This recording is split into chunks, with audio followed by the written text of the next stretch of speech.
The Knik River Valley in southern Alaska, an area of untamed natural beauty, overlooked by the majestic Chugach mountain range. Its most famous feature is the spectacular 45-kilometer-long Knik Glacier. All set, Stuart. Take the other strut, Gary. In nearby Palmer, two friends are getting ready for a sightseeing flight to the glacier. Okay, clear on this side. Taking the pilot's seat is Dave Akers, a veteran flyer with thousands of hours under his belt. I've been flying aircraft since 1974. It's rewarding, it's challenging. Really love to fly. Man, this is what I'm really gonna miss. Texan Gary Knoll came north 2 years ago to work in Alaska's oil industry and quickly became firm friends with fellow outdoorsman Dave. Really appreciate this, Dave. We went out and did a lot of sightseeing together. We both had a mutual admiration for the outdoors. I would just jump at every opportunity I had to go fly with him. I really haven't known Gary all that long, but, you know, sometimes you just click. Dave's been teaching Gary the basics of flying, but this is their last lesson for a while. Gary and his family are returning home to Texas. Okay, Gary, ready to go? Let's do it.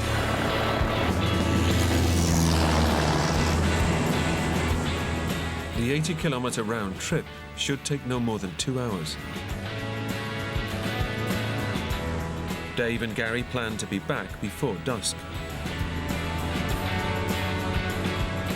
We were in just real remote scenery. No power lines, no roads, no human intervention in the land at all. Alaska is just beautiful. It's called the last frontier, and it truly is the last frontier. There's just, you can get away from civilization very easily up there. The weather stays fine as they track the river southeastwards. And after an hour, they reach their destination, the stunning Knik Glacier.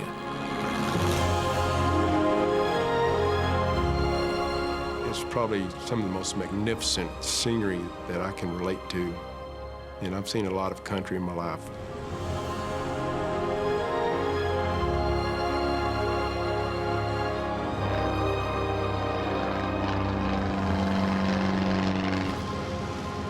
Time's up, Gary. Eager to land the plane while it's still daylight, Dave turns for home. And as we headed back towards the airport, Hey, Dave, look over there. I remember glancing over to my right shoulder and seeing this mouth of this valley just opening up to our right there. Let's go check it out. Dave has never noticed this valley before. Hey, come on, there might not be no next time. Okay. Intrigued, he descends to take a closer look. But what Dave doesn't know is that this is a notorious spot where over a dozen planes have crashed before.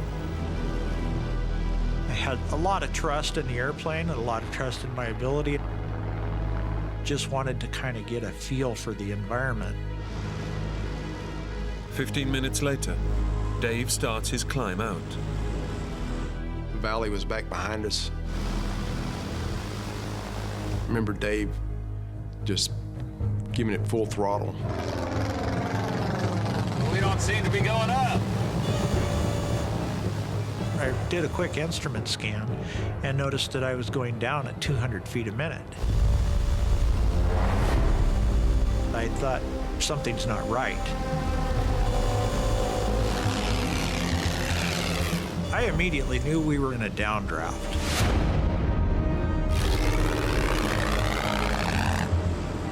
The aircraft is caught in a column of rapidly descending cold air. Its 145 horsepower engine can't generate enough lift to overcome the powerful downward force. The plane is now plummeting towards the ground at over 10 meters per second.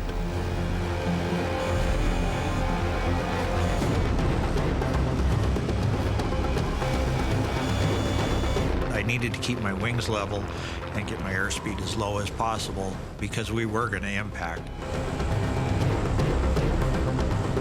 I had no choice but to accept that.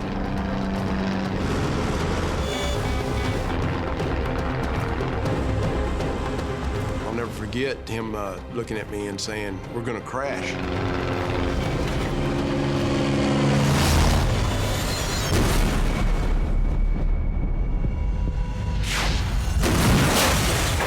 The impact was tremendous. Just loud, and I thought, oh no, what have I done? Just feel the plane skidding and sliding.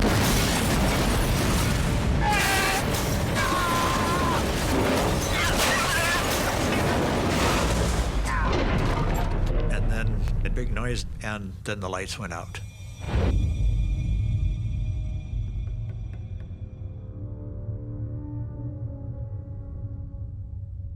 After skidding for 30 meters, the plane has come to rest. Over 1,200 meters up a remote mountainside.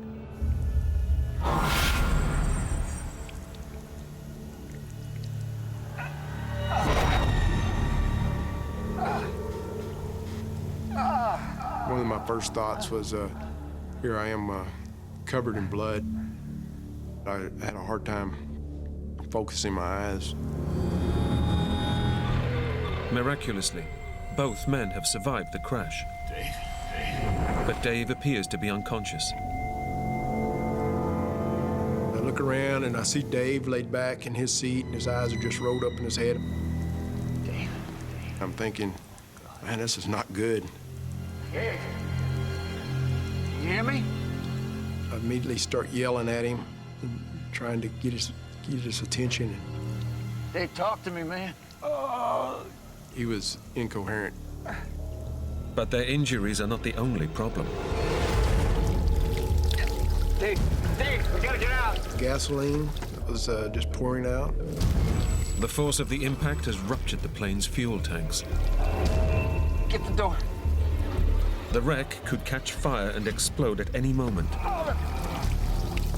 Come on, man. Gary must get his injured friend to safety. Go! Go! I'm pulling and tugging on him and trying to get him out of the plane. Come on! He's not responding. Wake up! I didn't have time to think, oh, are we gonna die or whatever. Come on, man. I just knew we gotta get away from the plane.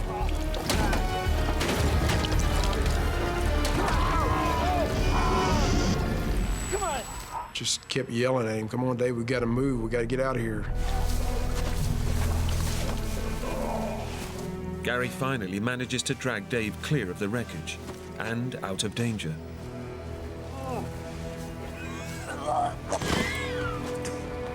And the next thing I knew, I'm staring at the tundra. I recall thinking that we're two very lucky people to be alive. Against all odds, Dave and Gary have survived the crash, but both have sustained multiple injuries. I remember having a lot of pain up in my right chest and shoulder area. And then I looked up at Gary, and he had a pretty good gash in his forehead.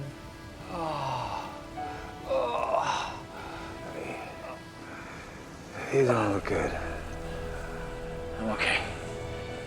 Gary doesn't know it, but he has a serious skull fracture. Dave has broken 2 ribs and fractured his collarbone. We needed to get some help quick, but nobody knew where we were at. I immediately started to feel guilty for what I had done. Their unplanned detour means they're well off the usual flight path, and they've left their mobile phones back at the airfield. Their last hope is the plane's high-frequency radio. But to reach it, means braving the fuel-soaked fuselage. The gasoline was still just pouring out of the plane, and we just determined we had to take a chance.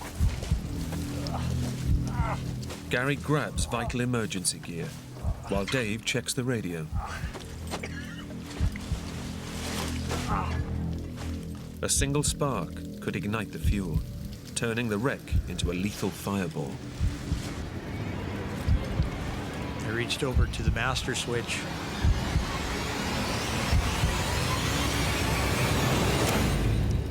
I turned on the radio to see if there was anything there.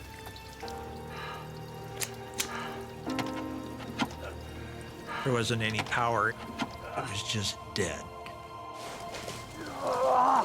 It's a devastating blow. Out here, it could take weeks for rescuers to find them.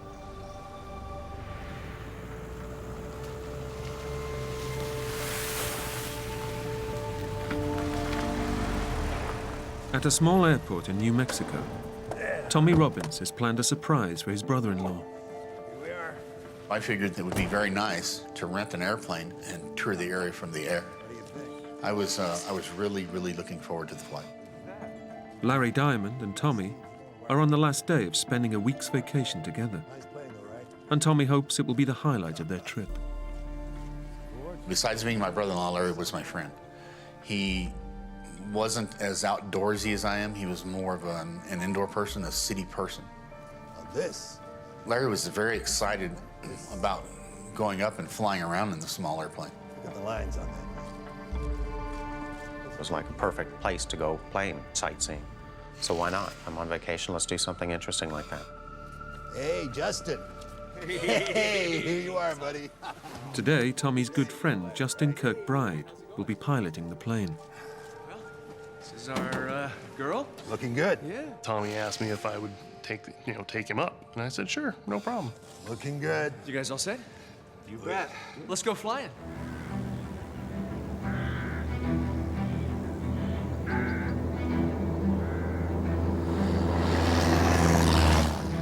Both Justin and Tommy are qualified pilots, with experience of flying over the Colorado Rockies. We were going to go up and basically do my standard sightseeing flight, and our expectation was to go up and be back for lunch and then head home. Out in open country, the friends find flying is the perfect way to watch the local wildlife. Larry was looking here, looking there, pointing. He was like a kid in a candy store. It was gorgeous, and all positives and nothing but fun and Yahoo, yay. An hour into the flight, the friends decide to head higher into the mountains. In front of them is a vast ridge of snow-capped peaks. But as Justin tries to pull up and over them, I looked at the instruments. You have a feet per minute indicator, up or down. And we were doing almost 800 feet a minute down. a strong downdraft is dragging them straight into the mountains. If I didn't do anything, I mean, that's going to be a horrible crash. You got to start making decisions. So I tried to turn the plane.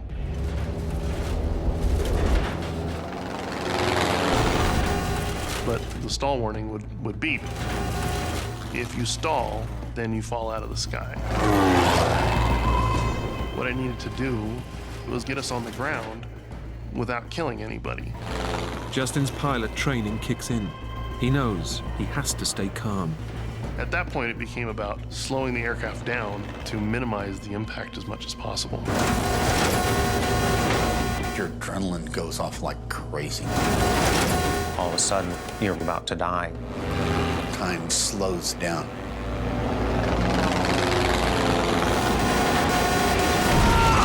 We hit the trees. Big, horrible banging noises.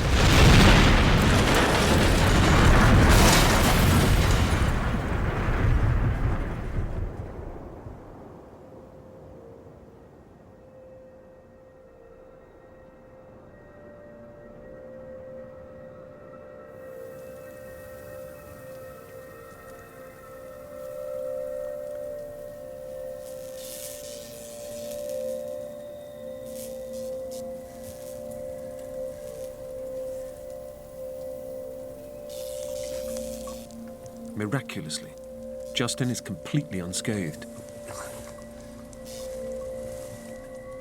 But the three friends are far from out of trouble. The first thing that I remember seeing was the fuel. It was just like, oh my God, that's fuel. That scared me. One spark could turn the wreck into a giant fireball. Larry! We gotta get out now, Larry! Fuel's everywhere, we gotta go! I told Larry, you have to get out of the aircraft right now. And he told me that his leg hurt. I explained to him he has to get out now if he doesn't want to burn to death.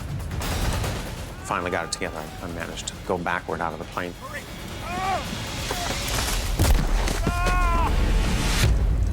The plane could blow at any second. But Tommy is unconscious. He's taken a serious blow to the head. Wake up! Tommy, wake up, man, we gotta get out of here! Tommy! We got fuel everywhere, wake up! I yelled at him and he didn't respond. Tommy! So I was very concerned that I'd killed one of my best friends. Tommy, come on! Justin has to haul Tommy's 220-pound dead weight out of the plane. The first thing I remember is a horrible pain in my side, and I believe that is when Justin broke my ribs.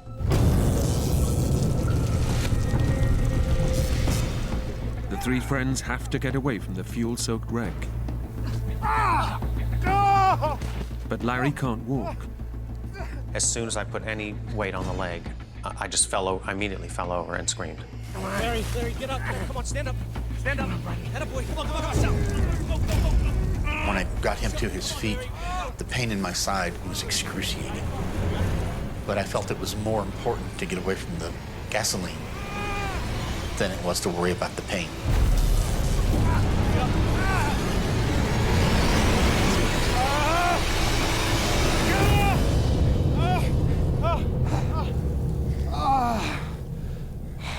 The three men somehow managed to get far enough away and out of danger. I looked at the plane. It was, wow, we could have all died. I thought, we're pretty lucky to walk out of that one.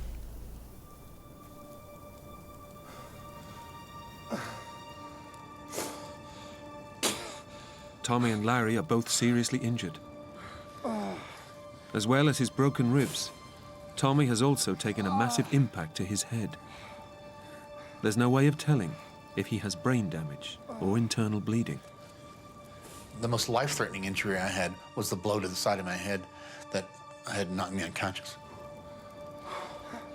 Larry's left foot took the full impact of the crash, leaving his lower leg and ankle badly broken. It was useless, so I couldn't walk. There wasn't much that could be done for me. It had to be left alone.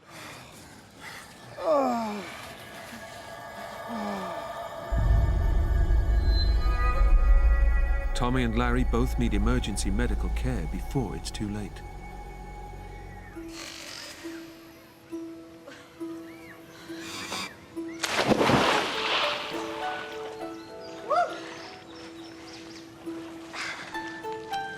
You're not gonna come in? No. Why not? Fine. College sweethearts, Brandon and Brandy Wiley, have come to Costa Rica in search of travel and adventure. They've been planning this trip since they married 6 months ago. I met Brandy in 7th grade, and she moved away to another high school, and then we reunited in college and began to date. Can I get 2 orange juices? He was very adventurous, very independent. I think what attracted me to him was the adventurous side of him, that he kind of took me out of my box a little bit. Hey, thank you. We had basically sold everything that we had owned and moved on to just travel.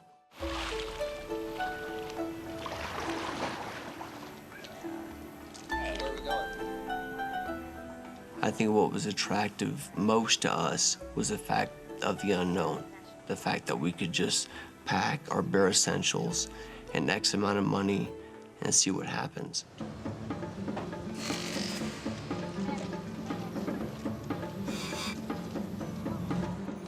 Their adventure starts with a 100-mile flight to a small town on the edge of the Corcovado National Park. Have fun, guys. Bye.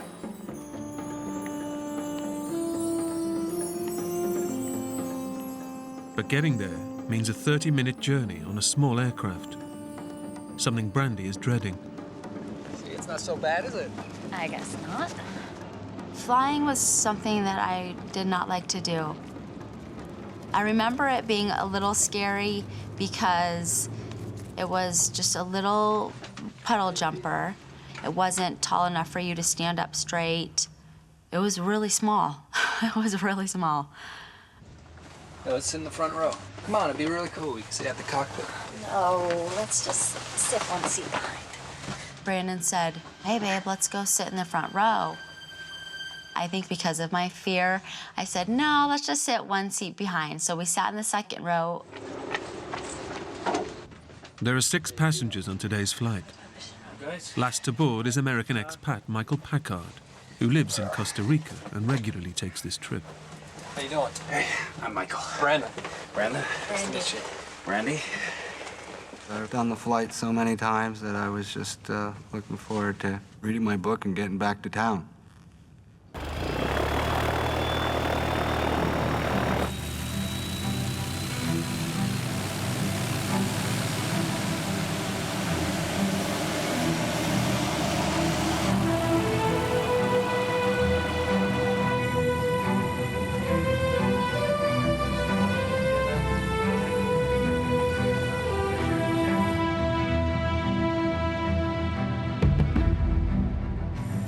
For me, taking off is scary.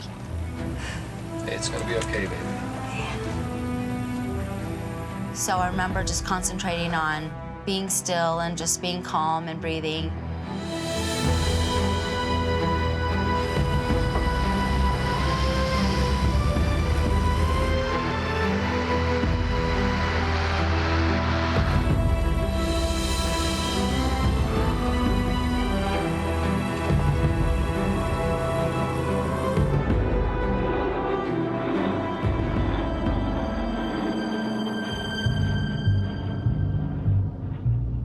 Costa Rica is a small country that is both densely forested and very mountainous. If visibility is poor, low-level flying can be extremely dangerous. And clouds are gathering.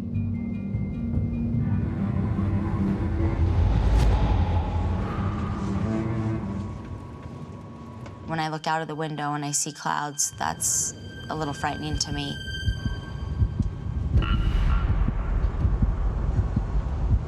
It's gonna be fine, okay?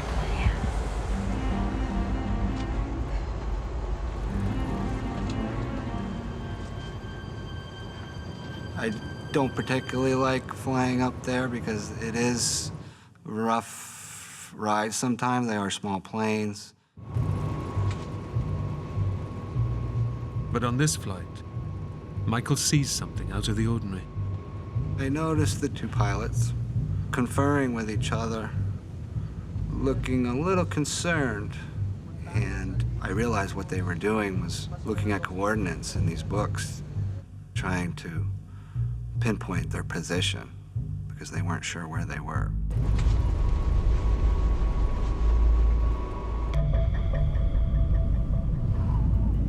The plane has basic navigation equipment on board, but the pilots are relying on charts and maps to reach their destination.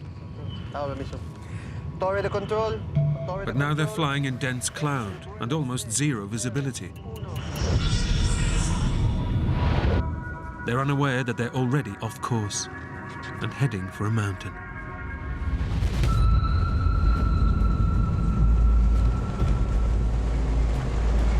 These clouds are getting very dark. It's fine. Brandy said, "Look how thick these clouds are." And so I looked outside of our window, and it got darker and darker.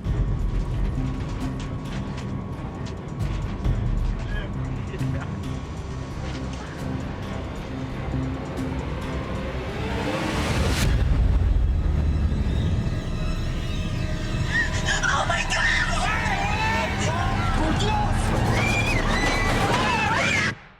horrifying. That was my ultimate fear coming true. What goes through your head is the fact that you're not gonna live through this. You're headed for the mountain. You're headed for the mountain to die.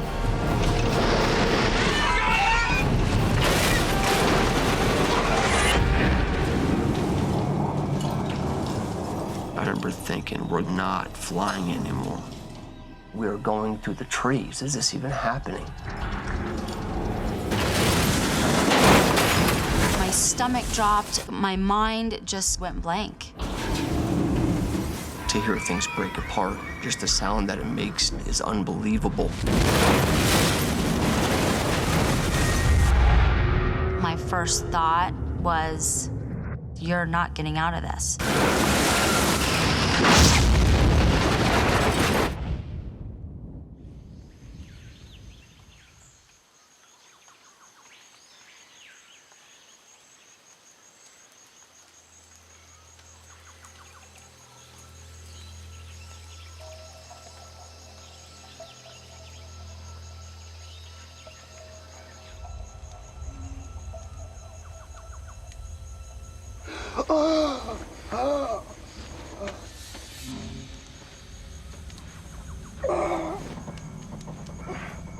I wake up and it's freezing cold, and my entire body was soaked in jet fuel.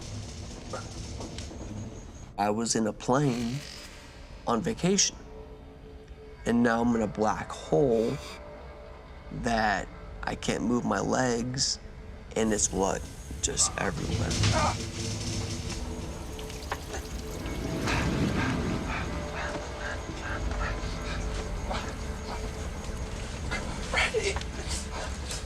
Brandy was head to toe blood.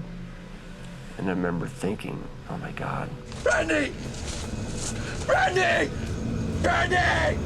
Wake up! Can you hear me? Brandy! Wake up, Brandy! Brandy, can you hear me? Can you hear me? My first memory was Brandon talking to me. Brandy, listen to me. You gotta get out of here. We're covered in jet fuel. Oh my God. Get your belt. Let's go. I remember feeling completely panicked and completely in disarray. Hurry, go! Get away from the plane!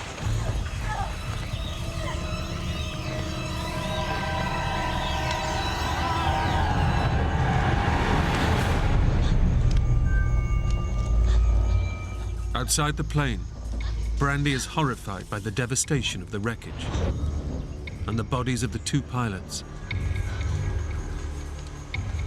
Trees were knocked down. There was a mess of plane parts, wires. There's smoke everywhere. There's people wandering around. There's people that are dead. How could this have happened? How could the pilots have let this happen? German Silke Freebold and Costa Rican Alvaro Zuniga have also survived the crash. But the danger is far from over. Leaking fuel is soaking the wreckage, and Brandon is trapped inside.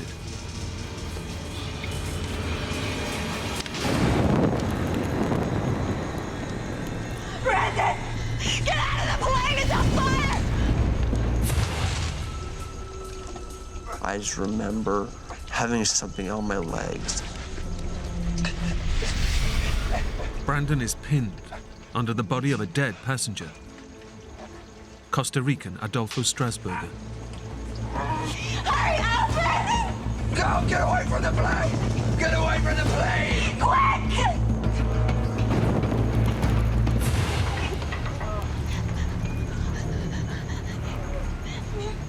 Get away from the plane! The survivors need to get a safe distance from leaking fuel. But in severe pain from extensive burns, Alvaro is unable to move. Come on, we gotta get away from the plane!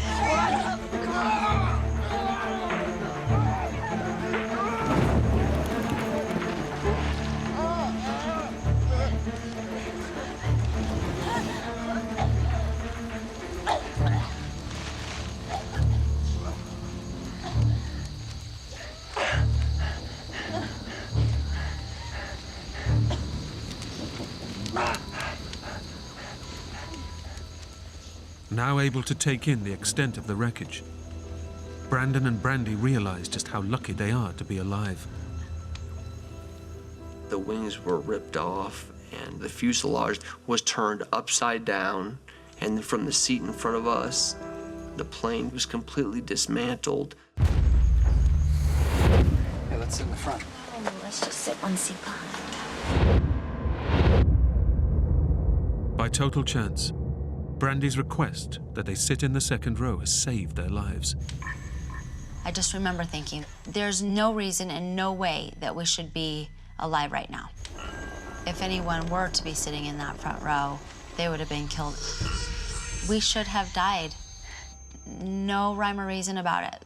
It wasn't our time. Baby. Brandon is bloodied and battered. As a trained nurse, Brandy instinctively takes action. My wife went to school to be a nurse. It was just intuitive that she had known what to do.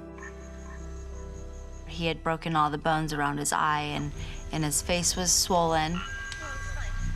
He also has deep cuts on his arms that are bleeding heavily. Okay, it's okay, sorry. Silke is relatively unhurt, but appears traumatized by the death of her friend Adolfo. It's okay, sweetie. I'm a nurse, all right? What's your name? Silke. Silke was not in a good place. She was psychologically pretty messed up. I mean, she had been conscious the whole plane crash. I saw the whole thing.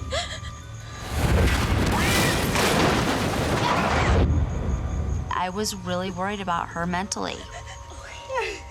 Suddenly, Brandon remembers there had been 6 passengers on the flight. 1 is dead in the plane, and 4 have survived.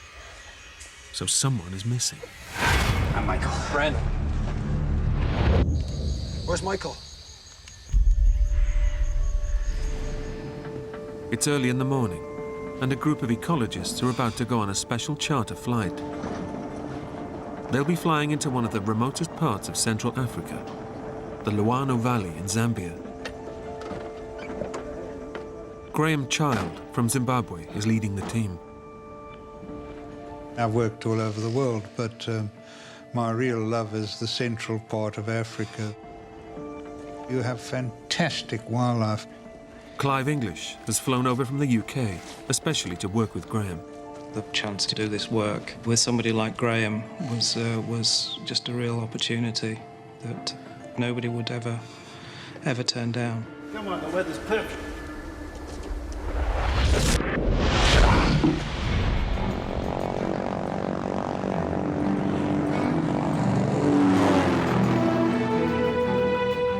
Good morning, Tower. This is Romeo Delta. It's great. Lovely morning. Sun in our eyes, and, we're off. The team has hired pilot Adam Pope, who knows the region well. It is very spectacular. It's very remote and kind of pristine wilderness. Everyone was quite buzzed up. I don't think Mumba was quite so keen. He'd never flown an airplane before. Zambian Mumba Chikungu is here to provide the men with local knowledge. You okay? Yes.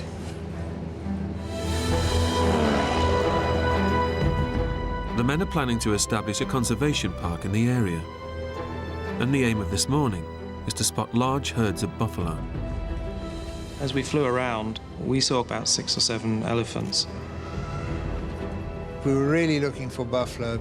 They are usually quite plentiful, but I wasn't finding them. Okay, take me down. Let's have a look down there. He said, let's go in and see what we can find.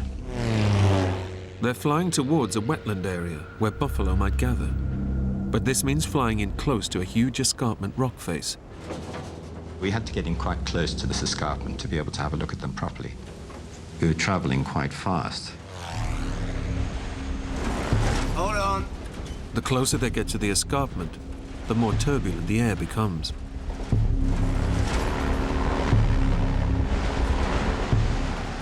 I noticed that the airplane seemed to be descending. Then suddenly, The air sucks the plane downwards.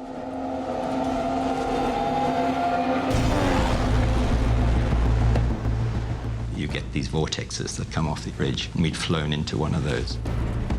At full throttle, Adam attempts to pull the plane up over the oncoming escarpment to escape the vortex. I was trying to keep the aeroplane going at maximum revs to keep the nose up. The stall warning came on. This is bad news. I know this is really bad news. We were in serious trouble. It seemed like we were not going to get over the top.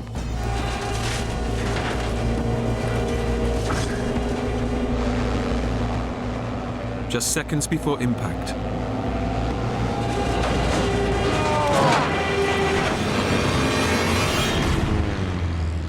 Adam manages to bank the plane. I managed to get the wings level,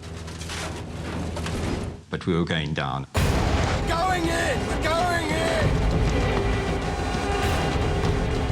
What happened is that, we just lost it. Going in! We're going in! Race! Race! I had about 10 or 15 seconds to say I had a good life. Race!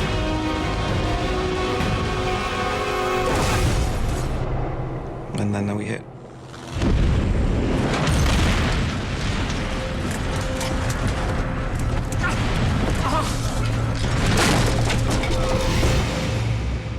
The plane is shattered on impact.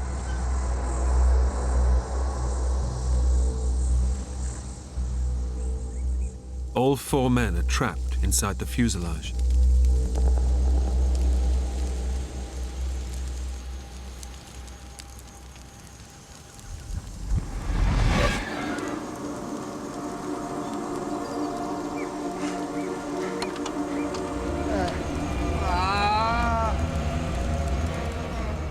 I woke up, and the first thing I knew one had to do with these situations is get out of the aeroplane.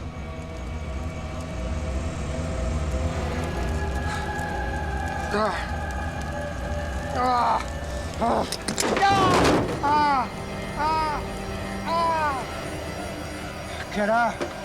Get out! I wasn't really aware of where I was. I must have been somehow aware that the right way out was on my right.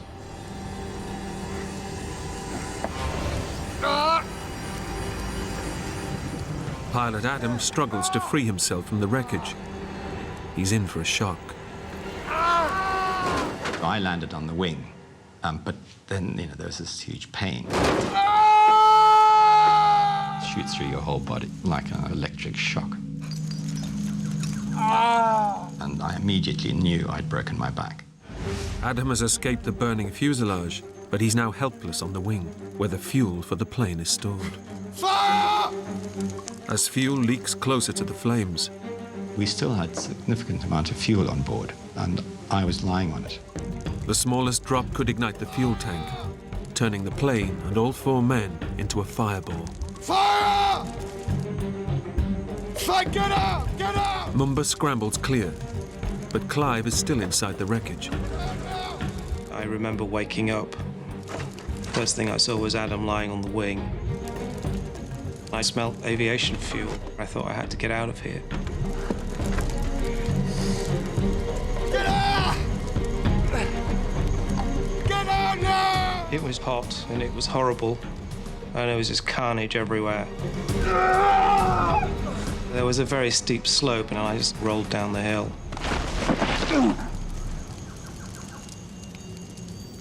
The plane is a ticking time bomb, ready to explode with Adam stuck on the wing.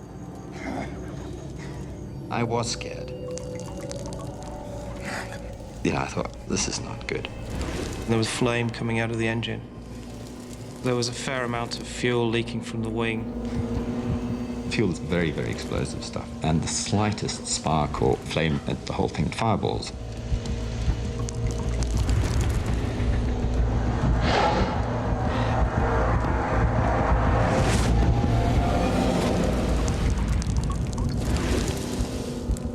Slightest contact and the whole thing will blow. And there was nothing I could do about it.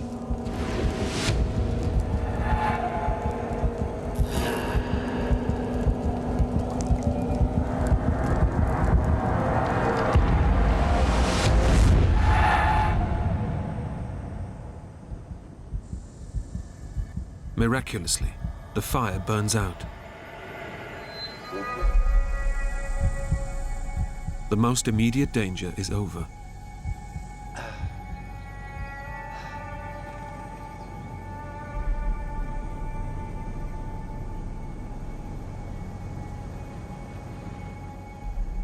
Clive! But like Adam, Clive is seriously injured and unable to move. I just had this terrible pain, as if someone had stuck something into my back. I was just writhing on the ground, looking for a position that would give me some relief. On impact, Clive's spine was twisted backwards and his vertebrae crushed together. Despite fracturing his back, he's managed to roll 70 feet away from the plane. I felt a little bit guilty that somehow I'd panicked because of fear of explosion and just tried to run away from that as fast as I could. Adam!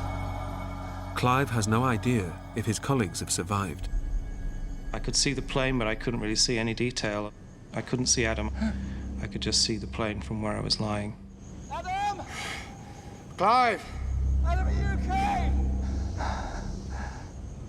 I'm on the wing! I kept calling to Adam, who just kept asking me if I was all right, and I said, yeah, I'm okay. So I knew that Clive was alive, but in serious pain. While Adam and Clive are both injured, Mumba is lucky enough to have survived relatively unscathed. But Graham is still missing. I couldn't see or hear anything from Graham at all. Graham! And I thought he was dead. Can you hear me? I mean, I really did think he was dead. A check on Graham.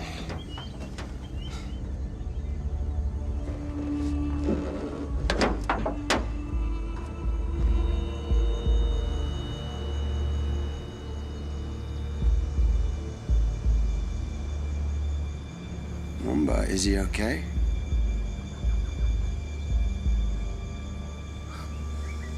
Mumba, is he okay?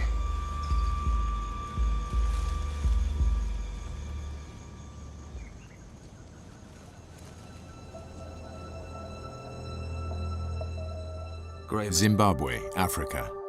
Home to some of the most varied animal life in the world. Much of it under threat from poachers and encroaching civilization.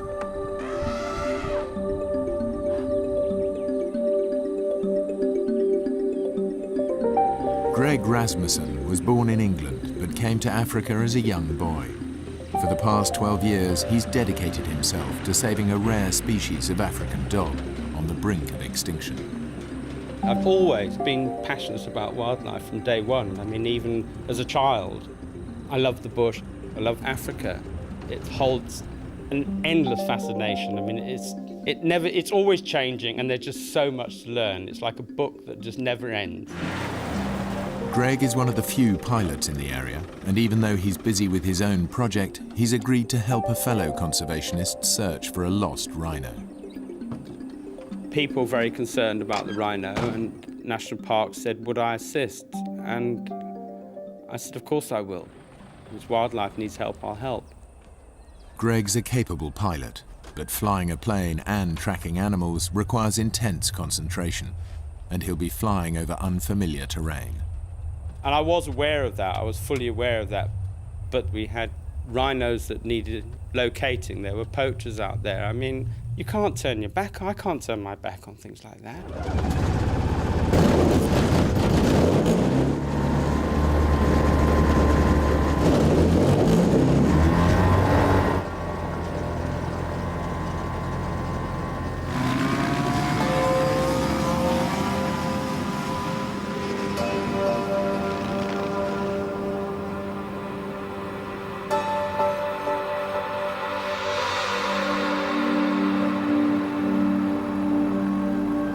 An ultralight plane is a cheap and efficient way to cover the African bush, but is also very dangerous to fly under certain weather conditions.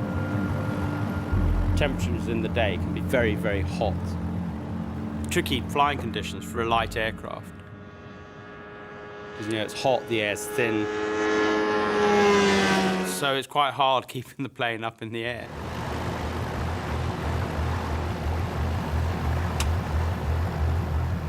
This was a very harsh, dry, rocky, rugged area. I'd never flown that area before, and I realized I was in a completely different territory. The Rhino is electronically tagged, and in no time, Greg's tracking device picks it up. I just found it. I hadn't actually seen it, but I realized that it was alive by this movement signal. And I was just starting to circle out. And as I turned the plane, suddenly I went into something known as a wing storm. Literally, one wing's flying and one wing isn't. Suddenly I had this gut-wrenching feeling.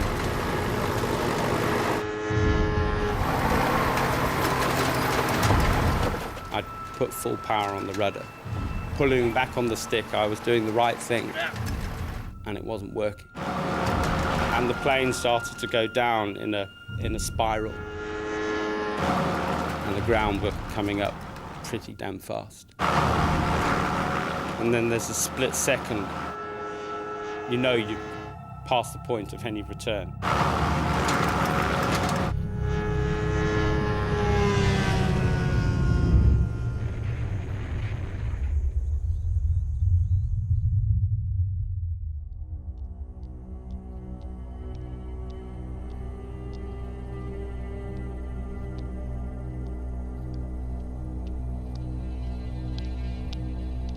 I almost didn't want to open my eyes.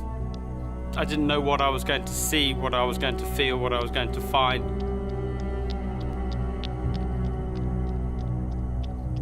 I was totally dazed, stunned. And I was like, I'm alive. I'm alive. And at that second, petrol started dripping over me.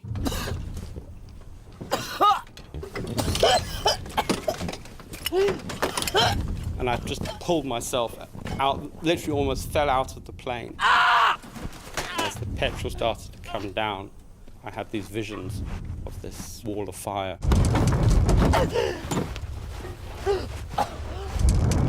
And I could just see myself being incinerated alive. And I knew my legs were doing nothing. I couldn't do anything with the legs at all, but I just had to get away from this plane. I mean, this thing was a nightmare now.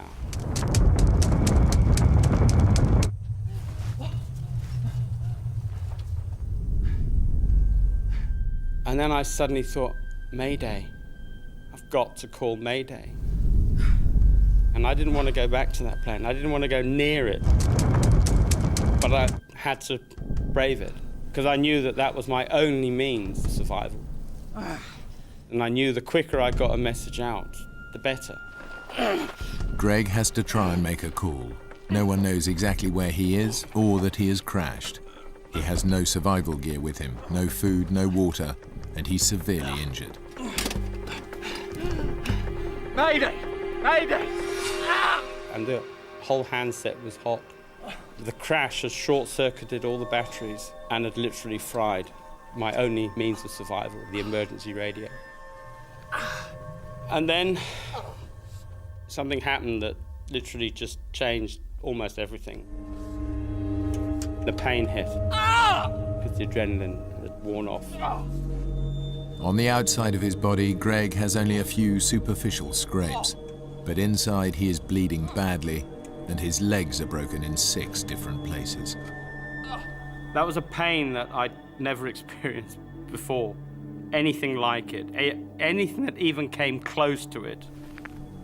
My legs felt like they were going to explode from within. My feet were just doing this. My legs were just one big lump of jelly.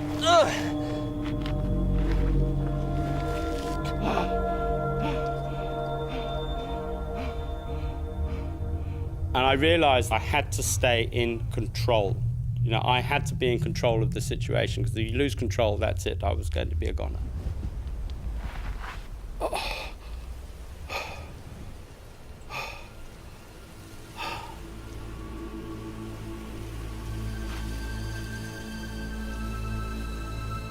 I started to try and take stock of the situation. And it was quite a harsh reality. I suddenly realized there was no 999. There was, you know, if I was going to get out of this, it was only going to be me and me alone. Greg is over 70 miles away from the nearest road. By the time anyone realizes he's in trouble, it may be too late. The brutal heat of the African sun will bake him alive. If he survives that, he will face worse horrors as night approaches and hungry predators come out to feed. Unable to move, Greg is easy meat. But right now, the pain from his smashed legs is all he can think of. There was this pain in my ankles. They felt like they were going to explode because I'd got these boots on. Yeah, and of course, there was no space for the swelling to go. There was no way I could even get anywhere near my shoelaces. But I was thinking, if I don't get those boots off, there's going to be gangrene, and I'm going to lose my feet. I lose my legs. I managed to look back, and I thought, well, maybe if I can drag myself to this tree, I can tilt my body forward so that I can maybe get to my shoelaces somehow.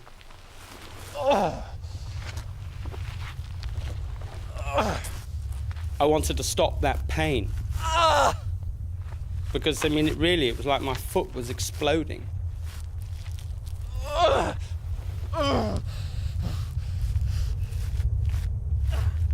Fate is being cruel today. The closest tree to Greg is a thorn tree. But as its thorns dig deep into his back, Greg realizes they might be useful. And I managed to just break a twig off that was about a foot long, and it got a hooked thorn on the end of it. And I lay there and I could hardly focus. There was just so much pain. I started to pick the shoelace. I thought, well, this is all I've got.